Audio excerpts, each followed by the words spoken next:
Joel, good morning. How are you doing today?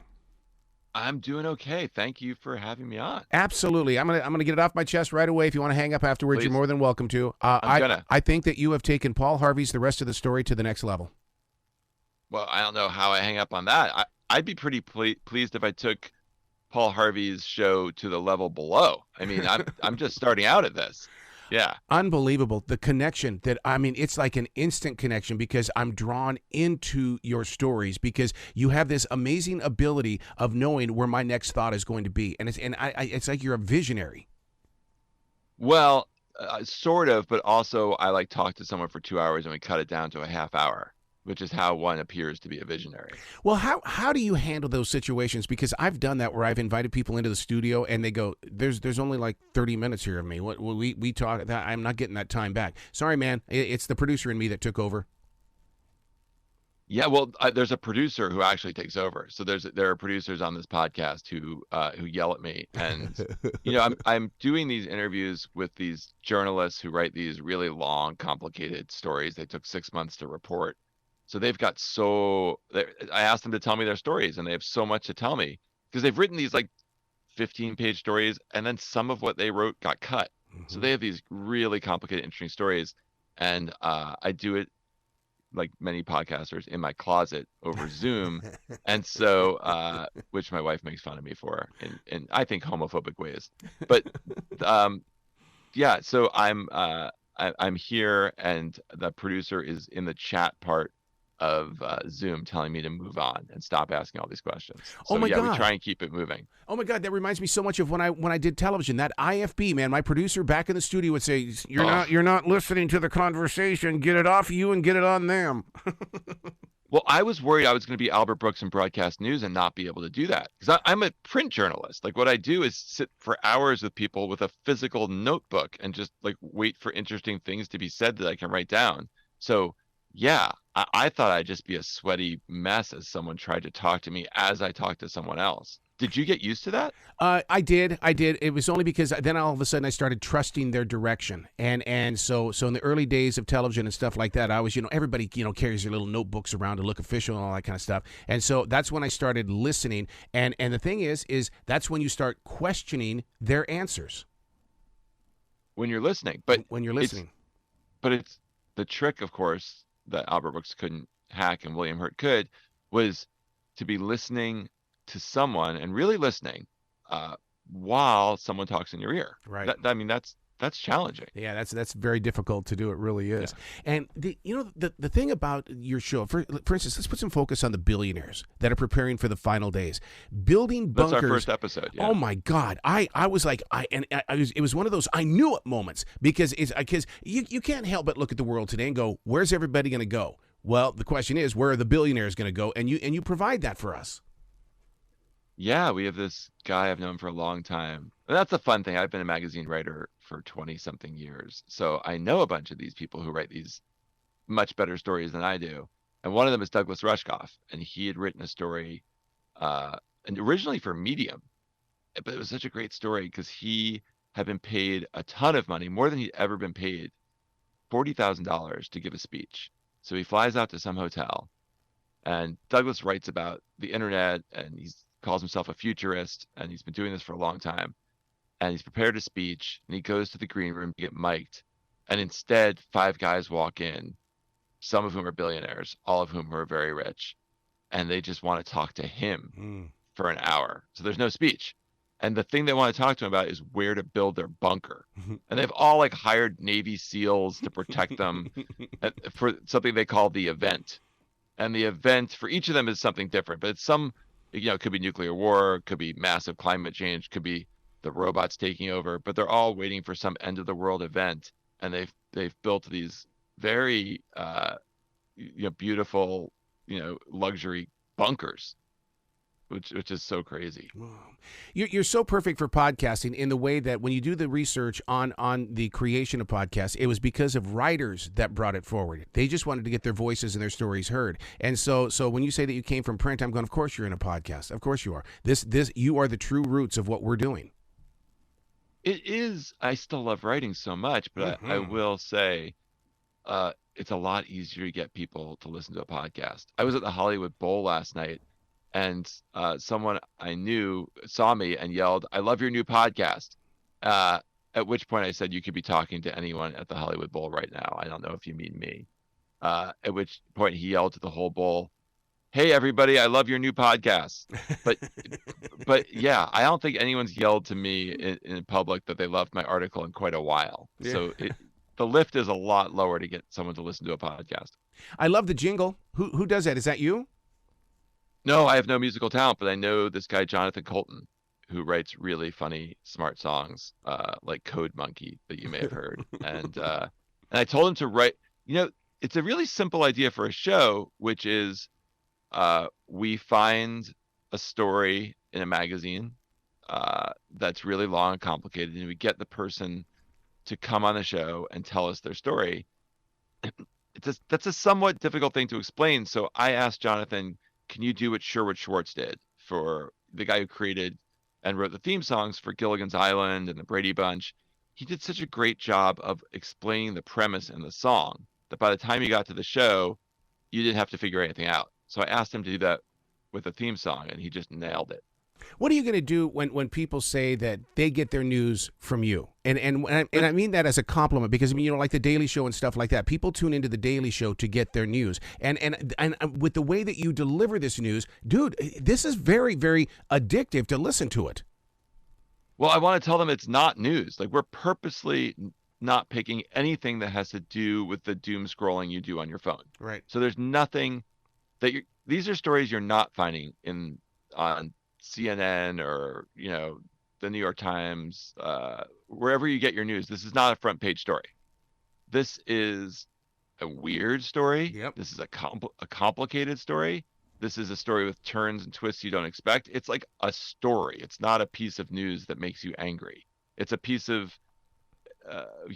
human life that makes you empathetic towards other people, because you realize how crazy and unexpected and weird the world is. So yeah, you'll get the kind of news. Our goal is you're going to get a story that you're going to need to tell the next 3 people you run into. I mean, but you're not going to get a story that's just going to make you, angry at somebody. Well, you're going to laugh as well. So it's almost like infotainment then, because we were listening to the story with Allison, who spent 10 years on Tinder. I mean, how did you go into this conversation without, to keep away from the creepiness that it's like, because sometimes when you sit down with people with Tinder, you want to ask every dang question. I asked every dang question, and I purposely asked for a young female. Now I'm sounding creepier. I purposely asked for a producer who was young and female, so she could tell me when I get creepy. Okay. And she did. And so she was, like you said, when you had that piece in your ear, she was telling me to back off. And more importantly, I talked to someone for an hour and a half, 2 hours. We cut it down to a half hour. So there was plenty of me being creepy that was cut. What is your theory behind the half hour? Because I mean when I go into and I see a show that's like 60 minutes or 90 minutes or a Joe Rogan 5 days. Yeah. I mean it's like I can't take all of that in. So how did you settle in on 30 minutes? I kind of like those shows, those like Dax Shepard's or Sam Harris, where they really get into it with someone. And that's what I pitched to this company podcast. Pushkin, that Malcolm Gladwell owns. And so they're the ones who kind of set me straight. And they said, no one wants to do that. No listener wants to spend that much time with you. Maybe with Joe Rogan, but not you. Yeah, because so they cut me to a half hour. Yeah, because everything that I've ever learned, it's like, each town, no matter how big the town is, you're only 20 minutes away from something. And it's like, okay, that's what we have to do. We have to figure out how we're going to take that 20 minutes and put sound in it. I wish they had said it to me that way. That's really smart. That's your average commute, right? It's about 20. About 20 minutes. Yep. Oh, well, yeah, so we're not doing a great job. We come in close to 30. Yeah, but you keep us in the car though. Dude, I sat there in the car and when you were talking about toad poisons and stuff like that, I wasn't going to leave because I kept looking at the counter going, "Oh my God, there's only 3 more minutes left. You can do this. You can do this." That's the highest compliment I've gotten so far on this podcast. That's amazing. And yeah, it's probably due to the doctor who administers toad poison for people to smoke in Mexico, and all over the world. He travels all over the world. He's the high priestess of smoking toad, and a couple people have died in his care. Mm, mm. But that guy, that story, that's from the New Yorker. I thought that was an amazing story. Oh, I hope it didn't, your doctor's appointment wasn't canceled, but I'm glad you stayed in the car. Oh, I I'm appreciate I'm that. a time freak. I get places. I always believe that 3 hours early is 6 hours too late. Oh my God, you know what changed me? In the first book I wrote, I did 3 days of boot camp in the Army, and my captain said to all of us, "There's no, you're not, you're never on time. There's no such thing. You're either early or late, and you never want to be late." And it just stuck with me that like, yeah, and now even Zooms. I Zoomed an interview with George Clooney during the pandemic, and I logged on 5 minutes early, and he was already there. Yep. Yep. Yep. I love that stuff. I notice that a lot about the rock stars too, because it's not that they want to hurry up and get the interview over. They just want to make sure that they're on time, and we're gonna have a good vibe. It's amazing how professional successful people are, even rock stars. Yeah, yeah. It's such a business, but the one thing, and I don't know if you're starting to feel this as well. Since the pandemic, do you notice that everybody is more grateful for having an opportunity? That's a good question. Have you noticed that? I have. The people that would not have talked before are saying, "Yeah, let's do it. Let's do it." And I'm going, "Really? Are you sure?" I mean, wow. How's this going to happen? Are they just desperate for human interaction, or do you think they're more grateful? No, I feel it. Because when I go into a conversation, we're breaking down lyrics and stuff like that with especially with these new bands, and because and maybe it's the teaching of the group Tesla, because Tesla has really adopted this idea of we're going to go out there into the real world, grab these musicians, and we're going to train them because nobody is doing it, and I just love the members of Tesla for doing that. I had no idea that's what Tesla did. Yeah, yeah, and they take them into the studio. They teach them about the marketing, because that's how then I get a hold of them, is because they're going to be interviewed. It's not going to be a groupie or anybody like that asking the questions. It's going to be somebody who takes it very seriously.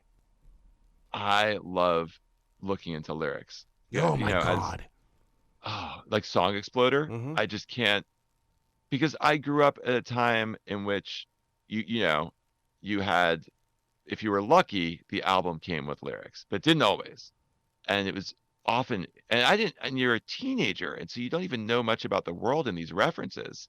I was sitting next to someone, I saw The Who last night at the Hollywood Bowl. I was sitting, and there were a surprising amount of young people there. Hmm. And the guy next to me was rocking out really hard, and he was acting out a lot of the Who songs. But they were singing "You Better You Bet," and they got to the part about listening to the sound of old T-Rex, and he impersonated a dinosaur. And I was like, oh right, why would this guy know who T-Rex is?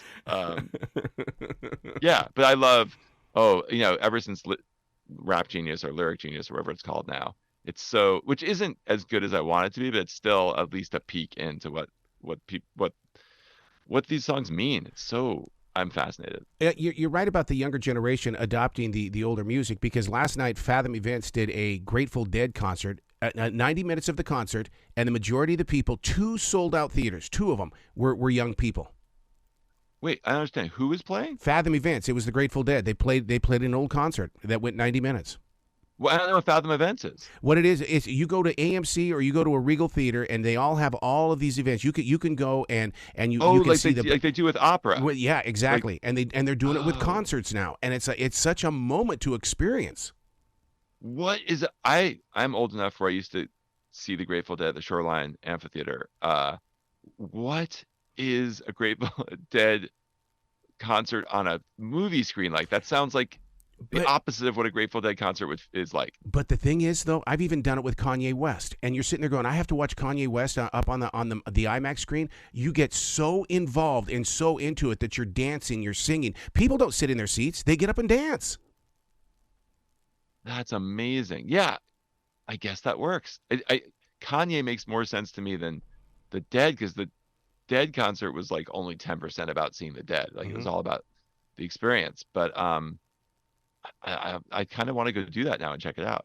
Yeah, and they came dressed, dude. I mean, it was like being, What? yes. Oh my God. Like cosplay dressed, like dressed as if they were in the 70s. Oh yes, oh yes, and it was so, it was like walking into, you know what the Volkswagen City looks like. Did you ever go to one of those where the whole entire community comes together before the show and they're living there in their tents and everything? Oh, and the veggie hot dogs. Yeah, I've done that. Yeah. Oh yeah. Well, it kind of reminded me of that. It was like a big gathering. Wow. That and this was what? Where were you? Where was that? I was at Regal Stonecrest. But Regal as well as AMC, they'll do these Fathom event concerts, and I mean Def Leppard, Bon Jovi. In fact, I'll never forget the one that I did with the Jonas Brothers, and the Jonas Brothers were actually there. They came into the theater with me. Oh, that's cool. Well, that seems like a waste. Why not just the Jonas Brothers are there? Why not just listen to the Jonas Brothers? I don't know. I'm worried about our culture. This doesn't seem right. So back to the podcast story of the week. When do you know that you've bumped into the next episode? Well, I'm working for this Malcolm Gladwell's company, so it's very bureaucratic. We have lots of meetings and lots of emails where we discuss why a story may or may not work. We have a spreadsheet, which I'm not made for spreadsheets, but we have we discuss like pros and cons of each of these stories, and I'm looking for something that is very complicated and has twists that surprise you. It doesn't just go where you think it's going to go. Not a big fan of murder because I wind up making jokes with the person, so I don't want to do it something too dark. But some of these stories are a little more dark. Like we have one coming out. Oh, the one coming out tomorrow, I liked a lot. And do you know what LARPing is? No. Live action role playing. It's normally when like instead of playing Dungeons and Dragons, you get too into it and you get a foam sword and you go out in the woods dressed like an elf and you beat up some wizard. So that became popular like 20 years ago. Popular is not fair. It became done about 20 years ago. And it turns out in Scandinavian countries, they LARP, and it's become incredibly popular there. And there's like a LARP-themed high school. It's like a big thing in the community, but they LARP incredibly dark things. Like they'll LARP the AIDS crisis in the 80s or being in a bunker after a nuclear war if the Cuban Missile Crisis had gone badly. So this guy is in Denmark, American guy visiting, and he does a LARP, and it's fake gay conversion therapy. Wow. And he thinks he's gay, but he thinks it's going to be kind of interesting and fun, and instead he gets kind of wrapped up in it, and he gets really emotional, and he kind of hates himself because he's getting wrapped up emotionally in this thing, which is a little inherently silly. And it's a pretty crazy story. Man, it reminds me of this new flick that I've been watching, or this new binge watch, and it's called Midnight Club. And what they do is the goal is to tell a scary story, and the characters act it out. So that's got to be why this LARPing. That's got to be the next big thing. Oh, so this is a reality show? It's definitely scripted. But what happens is that it's a midnight club, and so they're all people that are dying. That's the darkness part of it. But they all meet in this room to have a drink, and then someone has to sit at the front of the table and tell a story, share a story. But it has to be a dark, deep, scary story. And the people that are playing the roles are those that are sitting in the room. They're playing it out. Oh, that's a fun idea. Yeah, it's very similar. But that's the kind of story. That's the kind of what we're doing. Is we're sitting around and having someone tell a story. Yeah. The original idea for the podcast was when I first got to New York, I'd go to these obnoxious parties, and someone would walk up to me, and they would say, "Did you read this story in the New Yorker?" And I would say yes, even though I hadn't. and then they would tell me the whole story, even though I just told them I read it. And so instead of having the boring guy at the party tell you this incredible story, we are having the person that wrote the story and spent months reporting this come and tell us the story. And then I'm hoping that you then go to some party and bore people with your retelling of it. I love it. That's it. The continuation. That's a Dolly Partonism. That's the way that they did country music up there in the Appalachians. Wait, what? Dolly Parton. She told me that the way that the reason what they did things in music in the Appalachians was because if Johnny died over here at this farm, it had to get over to this city, and so they did it in music. That's how they Well, spread their that's how news. every culture did. I mean, that's the Odyssey was told, over a lute over the campfire until it was eventually written down. But yeah, most oral traditions are people sitting around singing stories because that's the only way you can remember it. If it rhymes and has, music, you remember songs. Like Yep. that's the way to tell a story. Yeah, because That's why we have a theme song. even in the new movie Banshee, which is from Colin Farrell, there's a woman in there that makes you just laugh every time you come into her store. What's the news? What's the news? What's the news? And it's like, and that's what I got to tell you, that I thought of your podcast, because now when I tune into it on iHeart, I really do. What's the news? And I know it's not a news story, but it's still news to me. It's content. Yeah, it's a story. It's a story you want to tell people. Yeah. I mean, if we did our job right, you as soon as you finish it, you have to tell someone you heard this crazy story. Yeah, yeah. Oh my God, Joel, I could talk to you all dang day. You got to come back so we can do more of this. Yeah, I want to talk about song lyrics with you. Yeah. Oh, I'll do it. We get some of these All musicians right. and break them down, dude. I love that so much. Well, you be brilliant All right, today. if you Okay. read a crazy story, What's that? if you read a crazy story, email me. I'll do it. If you're reading something that you think makes a story of the week, let me know. I'll do it. You be brilliant today. Okay, sir. You too. Thank you so much.